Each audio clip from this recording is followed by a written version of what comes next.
હરિઓમ બાળકો, મજામાં? ચલો આજે આપણે શું શીખવાનું છે? અંગ્રેજીમાં. બરાબર? અંગ્રેજીમાં ક્યાં સુધી શીખ્યા હતા? છેલ્લા વિડીયોમાં આપણે કયો આલ્ફાબેટ શીખ્યા હતા? આઈ ફોર આઈસ્ક્રીમ. આઈસ્ક્રીમ ભૂલી ગયા? હે? આઈસ્ક્રીમ ખાવાનું ભૂલી જવાય ના. તો આપણે આઈ શીખ્યા હતા ને, તો આઈ પછી શું આવશે? જે. જે ફોર જોકર. આજે આપણે જે લખવાનું છે ભાઈ. આ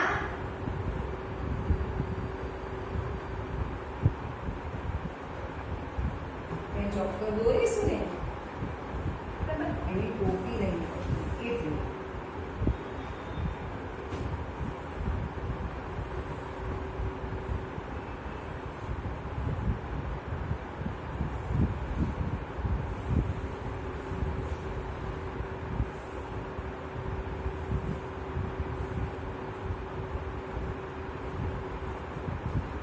આ શું છે? જોકર.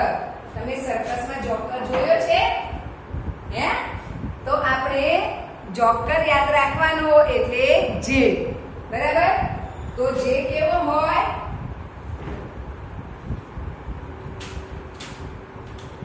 આપણો જે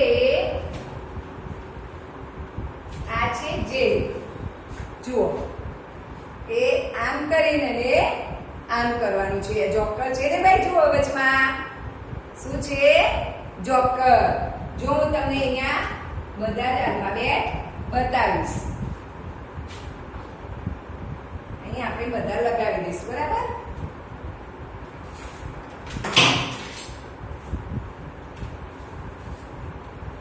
જો આ શું છે?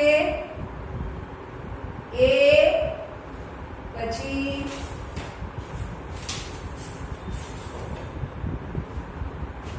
આ છે બી. આ બધા સેમ. આ છે આવ્યો સી. બરાબર? પછી સી પછી શું હતું? આ ડી. બરાબર? હવે ડી પછી બરાબર લઈ લો. હવે ડી પછી ઈ. ઈ પછી એફ.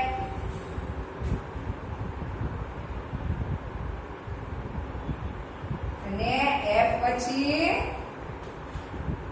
જી. જી પછી આપણે એચ. હેડ મર્ગી કરે ને. હવે એચ પછી શું હતું? યાદ કરો. આઈ. અને આઈ પછી આજે આપણે જે લખવાનું છે. બરાબર? આ જે ફોર જોકર. એટલે આપણે આટલા આલ્ફાબેટ શીખી ગયા. હવે આવ્યા જે. જે ફોર જોકર. બરાબર?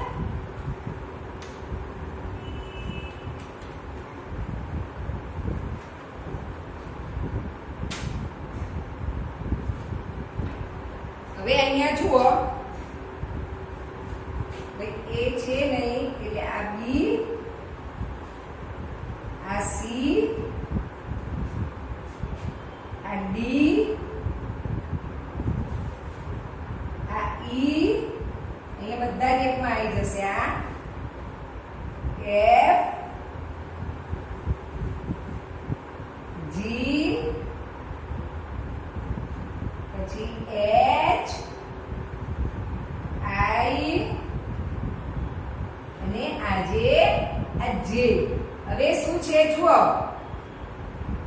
આઈ ફોર આપણે આઈસ્ક્રીમ કેમ તમને જલ્દી યાદ રહી જાય.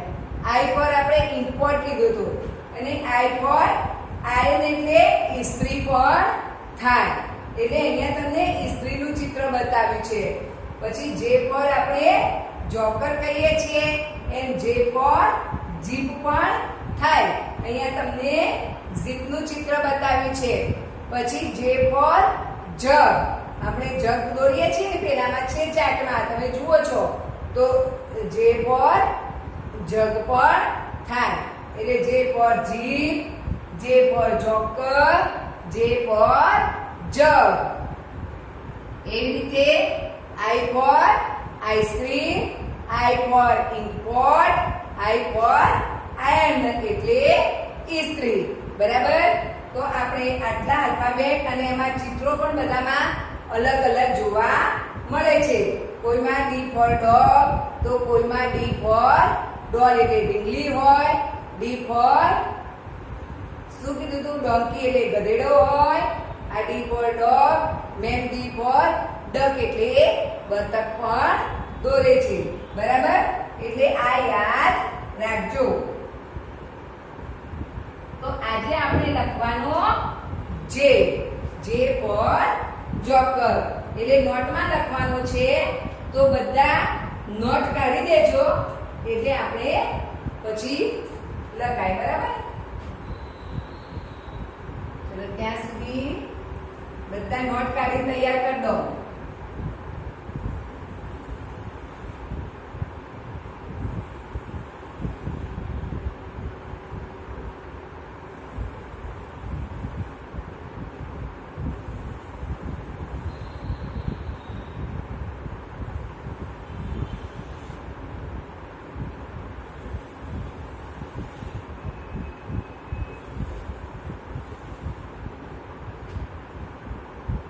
જે વાદળી લીટી અંગ્રેજીના દરેક આલ્ફાબેટ લખવાના હોય તો લાલ ને વાદળી આપણી અંગ્રેજીની 4 લીટી વાળી નોટ આવે છે એમાં જ લખવાના છે.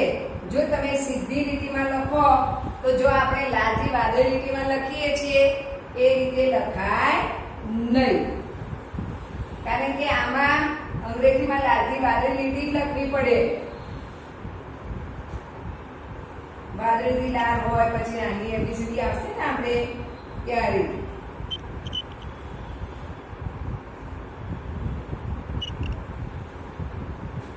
ચલો બધાએ નોટ કાઢી ભાઈ. તો નોટ કાઢી હોય તો હમણાં બેસજો, આ બાજુ ધ્યાન રાખજો કે કેવી રીતે લખાય છે. પછી બી તમારે નોટમાં લખવાનું. પહેલા વિડિયો પૂરો સાંભળી લેવાનો.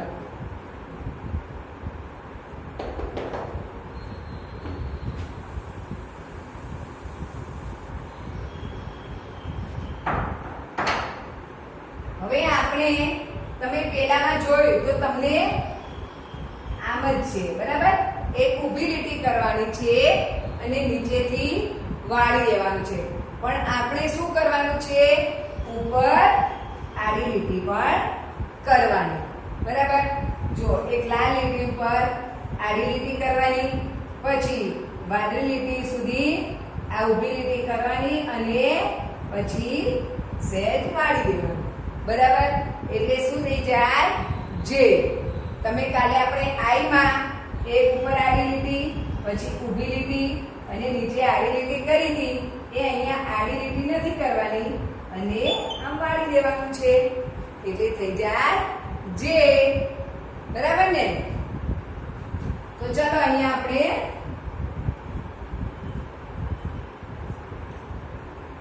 આ લાલ લીટી છે. બરાબર.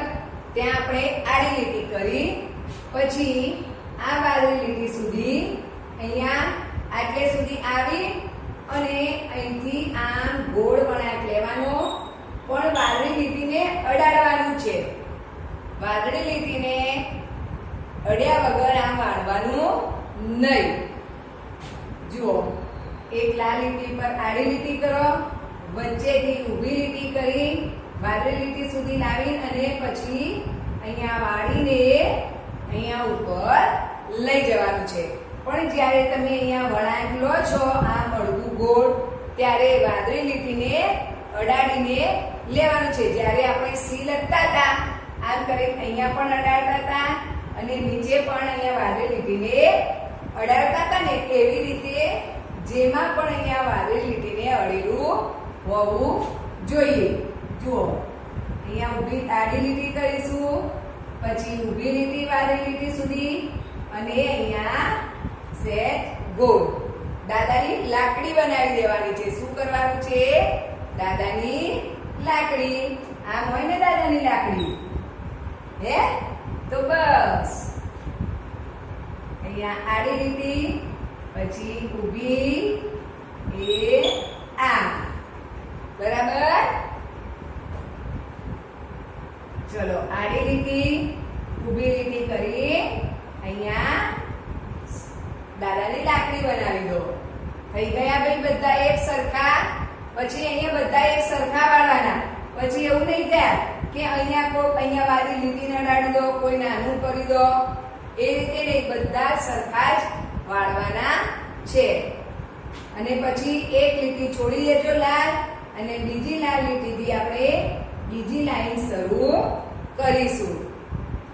ચલો જે ફોર જોકર, જોકર એટલે જોકર.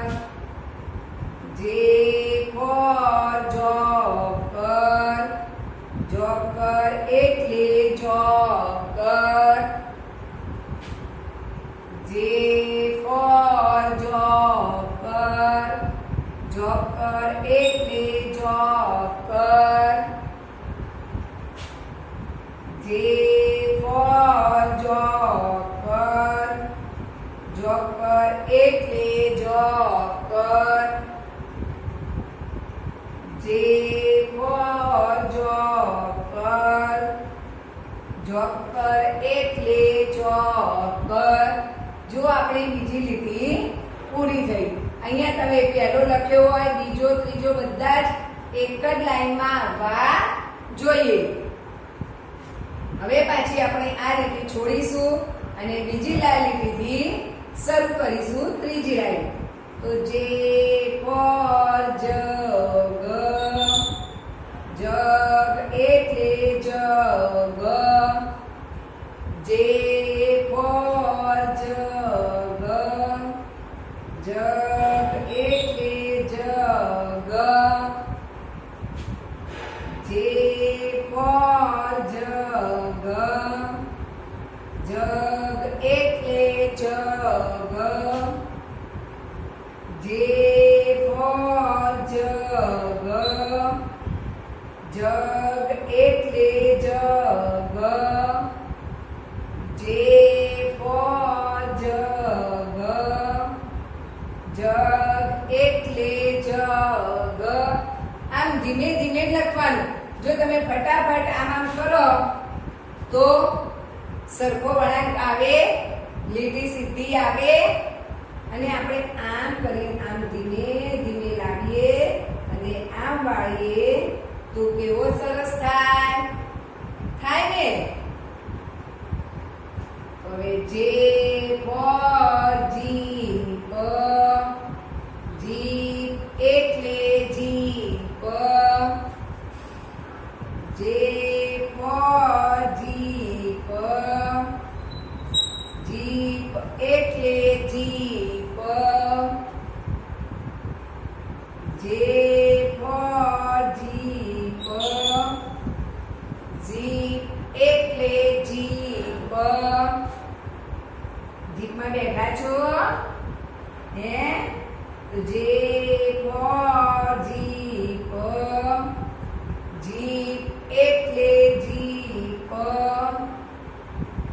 જે ફોર જીપ, જીપ એટલે જીપ.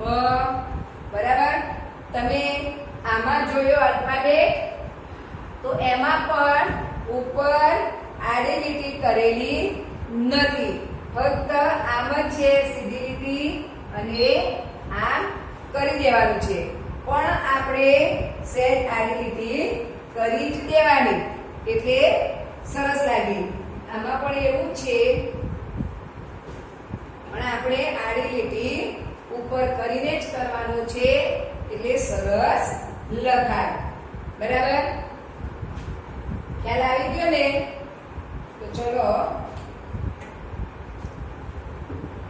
જે ફોર જોકર, જોકર એટલે જોકર, જે ફોર જોકર, જોકર એટલે જોકર, જે ફોર જોકર, જોકર એટલે જોકર, જે ફોર જગ, જગ એટલે જગ, જે ફોર જગ, જગ એટલે જગ, જે ફોર જગ, જગ એટલે જગ, જે ફોર જગ, જગ એટલે જગ, જે ફોર જીપ, જીપ એટલે જીપ, જે ફોર જીપ, જીપ એટલે જીપ, જે ફોર જીપ, જીપ એટલે જીપ, જે ફોર જોકર, જોકર એટલે જોકર, જે ફોર જોકર, જોકર એટલે જોકર, જે ફોર જોકર, જોકર એટલે જોકર, જે ફોર જોકર, જોકર એટલે જોકર. બરાબર? તો નોટમાં બે પાનામાં લીટી દોરી વ્યવસ્થિત બે પાનામાં જે લખવાનો છે. અરે સરસ, તમને આવડી જાય એવો જ જે છે, ફટાફટ આવડી જશે. પહેલા તમને શરૂમાં જ ખાલી એ ને બી એ લખ્યો હશે ત્યારે જ એવું થયું હશે, પછી તમને બી સી હવે લાલ અને વાદળી લીટીની ખબર પડી જાય પછી તો ફટાફટ લખાઈ જાય છે ને. હે, મજા આવે છે ને? અંગ્રેજીમાં તો લખવાની મજા આવી જાય, પણ શાંતિથી સરસ વળાંક લેવાના આવા અને બેકની નીચે એક લખવાનું. જો તમે એકની નીચે એક નહીં લખો તો પછી તમારી લાઈન કેવી જાય છે ખબર છે? બધાને નોટમાં મને ખબર છે જાય છે. તમે એની જોડે જોડે લખતા રહો તો એક એક નીચે જાય. અહીંયા લખ્યું,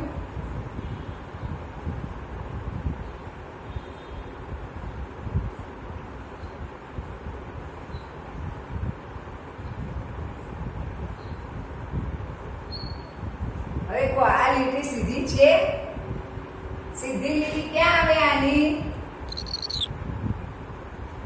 તમે તો આટલા આમ જતા રહ્યા ને. તમે શું કરો, આમ હોય ને એનાથી લીટી કરો એટલે આમ જાય, બીજું એનાથી દૂર જાય, બીજું એનાથી દૂર જાય. પણ આપણે જે અહીંયા છે એની નીચે લીટી કરી, જે વચ્ચેની લીટી છે એની નીચે એ આવી જોઈએ સરખી. જો અહીંયા મારી વચ્ચેની લીટી છે તો મારે એ જગ્યામાં જ આવે. જે ઊભી લીટી તમારી સીધી આવશે એકની નીચે તો તમારી લાઈન સીધી રહેશે, નહીતર આમ ગાડી જતી રહેશે ત્રાંસી. બરાબર? કાં તો પછી જ્યાં લીટી દોરેલી હોય ને તો એ લીટીની જોડે જોડે લખવાનું, કાં તો પછી આ બાજુ લીટીની જોડે જોડે લખવાનું. આવી રીતે વચ્ચે લખવાનું નહીં. જો તમારે લીટી આવી રીતે આડી જતી રહે તો વચ્ચે લખવાનું નહીં અને સીધું જ લખવાનું. બરાબર?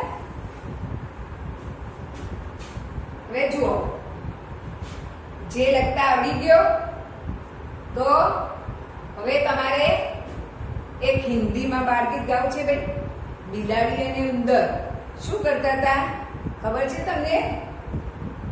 તો એક થી બિલ્લી, એક થા ચૂહા, एक थी बिल्ली ने एक था चूहा, दोनों में हो गई लड़ाई, दोनों में हो गई लड़ाई, બંને જણા ઝઘડ્યા.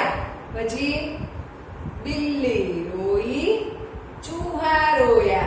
ભાઈ બિલ્લી પણ રડવા લાગી અને ઉંદર પણ લડવા લાગ્યા, બે જણા રડવા લાગ્યા. પછી फिर भी बोले, फिर वो बोले कि अब हम कभी नहीं लड़ेंगे, हम दोनों साथ रहेंगे. પહેલા તો ભાઈ એક બિલાડી અને ઉંદર હોય ને તો બંનેને તમે જોજો, ક્યાંક ઉંદર જોયું હોય તો બિલાડી તરત જ એની પાછળ પકડવા જાય, બિલાડી ઉંદરને પકડીને ખાઈ જાય. તો એક બિલાડી હતી ને એક ઉંદર હતો. તો બંને વચ્ચે ઝઘડો થઈ ગયો. પછી ઝઘડો થયા પછી બિલાડી પણ રોવા લાગી અને ઉંદર પણ રડવા લાગ્યો. પછી એમને થયું કે હા ને, પછી એ બંને જણા એક થઈ ગયા અને શું કે અબ હમ દોનો દોસ્ત બનેંગે. હવે અમે બંને ફ્રેન્ડ બની જઈશું, દોસ્ત બની જઈશું અને આપસ મેં કભી ન લડેંગે. અમે હવે એકબીજાની વચ્ચે ઝઘડો કરીશું નહીં. એવી રીતે એને કહે છે. શું કહે છે? એક થી બિલ્લી એક था चूहा, दोनों में हो गई लड़ाई, बिल्ली रोई चूहा रोया, फिर भी वो बोले भाई अब हम दोनों दोस्त बनेंगे, आपस में कभी न लड़ेंगे. અમે હવે આપસમાં આપણે ઝઘડીશું નહીં. તો જો બિલાડી અને ઉંદર તો એકબીજાના દુશ્મન છે, તો પણ એકબીજા એક થઈ ગયા. તો આપણે ફ્રેન્ડ હોય ને, તો એમની પાસે આપણે જ્યારે રમવા જઈએ ત્યારે ઝઘડવાનું નહીં અને બધાએ એક સાથે દોસ્ત બનીને અને રમવાનું. જો ઝઘડીએ તો શું થાય ભાઈ? એકબીજાને વાગી જાય ને, ફ્રેન્ડને વાગે કે આપણને વાગે, પછી લોહી આવે, પછી પપ્પા બોલે, દવાખાને જવું પડે, પાટો બાંધવો પડે, ઇન્જેક્શન લેવું પડે. તો ઇન્જેક્શન લેવું ગમે તો બહાર રમવા જાઓ તો આપણે ઝઘડવાનું નહીં અને બધા સંપીને રહેવાનું. જેમ બિલ્લી અને ઉંદર એ કેવા સંપી ગયા. પહેલા બે જણા ઝઘડ્યા પણ પછી એમને થયું કે હવે આપણે ઝઘડવું જોઈએ નહીં, ભાઈ ઝઘડવાથી તો નુકસાન થાય, એટલે પાછા બે જણા દોસ્ત બની ગયા. તો આપણે પણ એવી રીતે દોસ્ત બની જવાનું, બરાબર ને? આપણે પણ ઝઘડવાનું નહીં અને રમવા જવાનું તો થોડીક વાર જ. હવે અત્યારે નહીં તો બહાર રમવા જવાનું નથી હોતું, તો તમે ઘરમાં થોડીક વાર ટીવી કે એવું જોવું હોય તો જોવાનું, પછી ઘરમાં આપણા ભાઈ બહેન હોય તો એમની સાથે થોડુંક રમવાનું. અને હવે તો આપણે ભણવાનું પણ ચાલુ થઈ ગયું છે, તો રોજ થોડું લખવું પણ પડે. તમે અંગ્રેજીમાં લખો, ગણિતમાં લખો, ગુજરાતીમાં લખો, રોજ તમારે 2 વિષયનું તો હોમવર્ક કરવું પડે. તો ટાઈમ મળે ભાઈ? ના. તો આપણે શાંતિથી ધીમે ધીમે લખવાનું અને સારા અક્ષરે લખવાનું છે. અને હવે તમારી પાસે વર્કશીટો પણ આવે છે, તો વર્કશીટોમાં લખો. તો દરેકે પોતાની જાતે જ વર્કશીટ લખવાની છે, કોઈની પાસે લખાવાની નથી. તમારા અક્ષરે વ્યવસ્થિત ગંદી થાય નહીં એ રીતે વર્કશીટ લખવાની છે. અને જ્યારે આપવા આવો ત્યારે જેવી લઈ ગયા હતા એવી જ આવી જોઈએ. ઘણાને તો બધી વાળી નાખે ને કેવી ચૂંથી નાખી હોય, પણ આપણે સરસ પેડ ઉપર રાખીને જ લખીએ, ગંદુ કરવાનું નથી. બરાબર? ખ્યાલ આવી ગયો બધાને? તો વર્કશીટ પણ બધાની સરસ લખેલી હોવી જોઈએ. ચલો, હરિઓમ.